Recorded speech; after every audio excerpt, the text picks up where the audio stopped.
इबरत के लिए सुना दूं। अल्लाह ताला हम सबको समझ की तौफीक अता फरमाए। वहाँ जिस ज़माने में कच्छ में अर्थक्वेक हुआ था, धरतीकंप हुआ था, तो उस मौके पर जो हमारा कैंप था, रिलीफ कैंप, तो उस कैंप में ठंडी की सीज़न के अंदर रात को 3 बजे से कैंप के बाहर 5000 4000 मर्द औरतों की लाइन लगती थी रोज़ाना सुबह के अंदर। ये आंख से देखी हुई बात कह रहा हूँ, अल्लाह के घर में बैठ करके। ठंडी की सीजन में रात 3 बजे से लोग आकर के लाइन में खड़े रहते थे। का क्यों?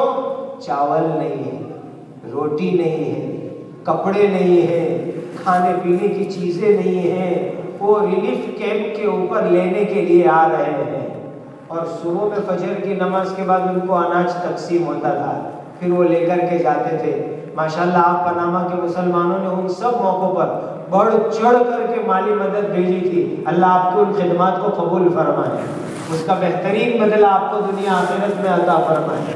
हुआ ये कि एक हिंदू औरत कैंप पर आती थी और वो लाइन में नहीं आती थी, ज़रा दूर एक झाड़ के नीचे खड़ी रहती थी और देखती रहती। 5000 आदमी को अनाज तकसीम करना और दोपहर हो जाती थी, सारे वॉलंटियर लग जाते तो भी। फिर जब सब लोग चले जाते वो औरत खड़े खड़े देखती, फिर चली जाती। एक दिन हुआ, दूसरे दिन हुआ, तीसरे दिन हुआ, 3 दिन तक लगातार हमारे साथी देख रहे हैं कि एक हिंदू औरत आती है, साइड पे खड़ी रहती है, सब देखती रहती है। जब सब अनाज तकसीम हो जाता है वो चली जाती है। चौथे दिन हमारे मोहतरम यूसुफ भाई ने एक साथी को भेजा, जाओ उस बहन को पूछो, तो 3 दिन से आती है, वहां खड़ी रहती है, क्या बात है। उसके पास गए एक साथी और जाकर के उनको पूछा, बहन तुम कौन हो, कहाँ से आई हो।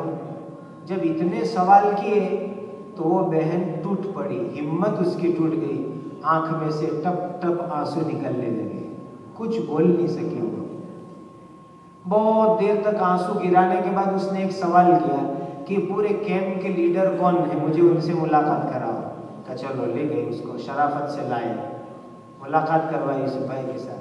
यूसुफ भाई ने पूछा, बहन क्या तकलीफ है आपकी, आपको मैं 3 दिन से देखता हूँ, तुम आती हो फिर चली जाती हो।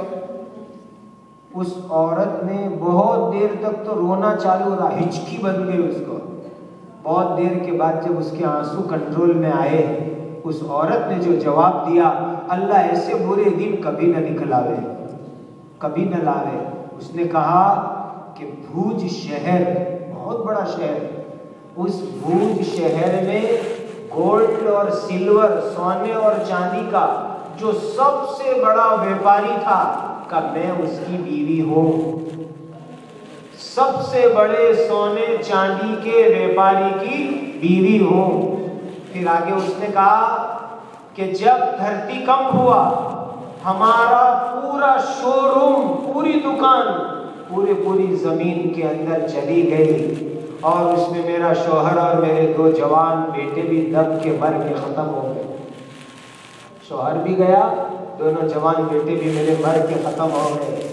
का हाल ये हुआ है कि न मेरी कोई औलाद बची, न मेरा शौहर बचा, सोना भी जमीन में दबा और मकान भी हमारा टूट के गिर चुका है। और इस वक्त मेरी हालत ये हुई है, ए मुसलमानों, 7 दिन हो गए, मैं भगवान की सौगंध खा के कहती हूँ, तुम्हारे खुदा की कसम खा के कहती हूँ, 7 दिन हो गए मुझे एक रोटी खाने की नसीब नहीं हुई है। मैं भूख की वजह से परेशान हूँ। का मैं मिलियनर की बीवी, सोने चांदी के व्यापारी की बीवी, लेकिन आज एक रोटी के लिए 7 दिन से तरस रही हूँ। का मैं या कैंप पर आती हूँ कुछ लेने के लिए, लेकिन आकर के फिर मुझे याद आता है कि मैं तो बहुत बड़े मालदार की बीवी, मैं कैसे मांगने जाऊँ। का मैं वापिस चली जाती हूँ, लेकिन अब मेरी हिम्मत ने मुझे जवाब दे दिया।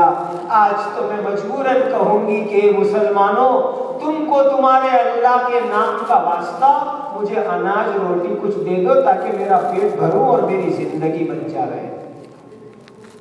सुन लो मेरे पनामा के मुसलमान भाइयों, जो अल्लाह करोड़पति बना सकते हैं वो अल्लाह रोड़पति भी बना सकते हैं। जो अल्लाह करोड़पति बना सकते हैं वो रोड़पति भी बना सकते हैं। अल्लाह ने माल दिया, दौलत दी, बरकत दी, उसका मीनिंग ये नहीं है उसको उड़ाना, गुनाह के काम में खर्च करना, हराम कामों में लगाना नहीं। जो अल्लाह दे सकते हैं वो अल्लाह ले भी सकते हैं, छीन भी सकते हैं। अल्लाह ऐसे बुरे दिन से हमारी हिफाजत फरमाए। साफ लफ्ज़ है ना कुरान में, वला इन कफरतुम इन्न अज़ाबी लशदीद। अगर नाशुक्री की, अल्लाह ने माल दिया, दौलत दी, रुपये दिए, पैसे दिए, नाशुक्री की, गलत कामों में लगाया, गुनाह के कामों में लगाया, इन्ना अज़ाबी लशदीद, मेरा अज़ाब भी बहुत खतरनाक है, बहुत सख्त है। इसीलिए दौलत आई, इसका मीनिंग ये नहीं कि अपने, कहते हैं ना गुजराती में, फूल के फट नहीं जाने का, कि उसको जहाँ चाहे ऐसे उड़ाओ। मैं अपने तमाम मुसलमान भाइयों से कहूँगा, अल्लाह ने पैसा दिया है, दौलत दी है, लेकिन सादगी के साथ शादी करो, इस नीयत से कि हमारे आका हज़रत मोहम्मद रसूलुल्लाह सल्लल्लाहु अलैहि वसल्लम की ये मुबारक सुन्नत है।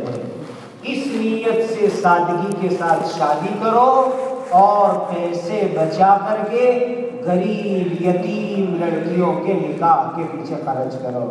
इंशाअल्लाह अल्लाह ताला के यहाँ बड़ा अजर मिलेगा। हमारे यहाँ मदरसे के एक दरबान हैं, बेचारे 6 महीने से मुझे बार बार पूछते हैं कि मुफ्ती साहब पहला समूह लगन क्या रहे, इज्तिमाई शादी क्या रहे। तो चूँकि ऐसे निकाहों में मैं जाया करता हूँ, तो मुझे बहुत दिन पूछा, तो मैंने उसको एक दिन कहा कि वो तो अप्रैल मई में गर्मी की सीज़न में आते, तुम बार बार क्यों पूछते हो। तो उसने मुझे कहा कि मेरे 3 लड़के लड़कियों की शादी करानी है और मुफ्ती साहब अल्लाह गवाह है मेहर के भी पैसे नहीं हैं, क्या शादी करवाऊँ मैं। का ऐसी इज्तिमाई शादी होए तो लोग उसमें ज़कात सदके के पैसे देते हैं, हम गरीबों का काम बन जाता है। मेरे दिल पर इस बात ने बहुत असर किया। ऐ अल्लाह, आज उम्मत के मालदारों का हाल है कि इनविटेशन कार्ड छपवाने के लिए हज़ारों का खर्च करते हैं, और ये मुसलमान लड़कियां हैं कि उन लड़कियों की शादी के लिए एक जोड़ी कपड़े का इंतज़ाम नहीं है। इसीलिए अपनी दौलत बचा करके इन गरीबों की शादियों में दो, इंशाअल्लाह अल्लाह के यहाँ अजर और सवाब भी मिलेगा। अल्लाह हमें सादगी वाले निकाह की तौफीक अता फरमाए। हदीस जो सुनाई थी उसका तर्जुमा कर दो, इन्ना अज़मल निकाहि बरकतन अयसरुहु मुहूनतन, सबसे ज्यादा बरकत वाली वो शादी जिस शादी में कम से कम खर्चा किया जाए। आज तो पहली चीज निकाह, मंगनी, शादी, उसमें इतने सारे गुनाह होते हैं, फिर जिंदगी में बरकत कहाँ से आएगी।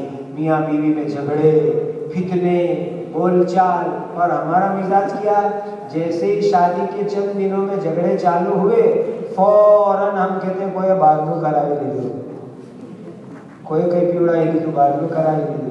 बेचारे जिन्नात जादू को बदनाम करना चालू कर देते, कोई नौरे थोड़े बैठे हैं हमारे पीछे पड़ने के लिए। हम ये तो नहीं सोचते कि हमने हमारे घरों में शादियों में अल्लाह के हुक्म को कितना तोड़ा, कितने गुनाह के काम हुए, कितने हराम काम हुए, और उसकी नहूसत आ रही है जिंदगियों के अंदर, और हम उसको बदनाम करके कहाँ ले जाते हैं। अल्लाह ऐसी गलत चीज़ों से हमारी शादियों को पाक फरमाए। इसलिए नियत करो शादियों में खर्चे कम करेंगे, कहो इंशाअल्लाह, और सुन्नत की नियत से। और मर्द औरतों के जो मेले होते हैं, मिक्सिंग होती है, उसको भी बंद करो। अल्लाह हम सबको इसकी तौफीक अता फरमाए। वाह दावा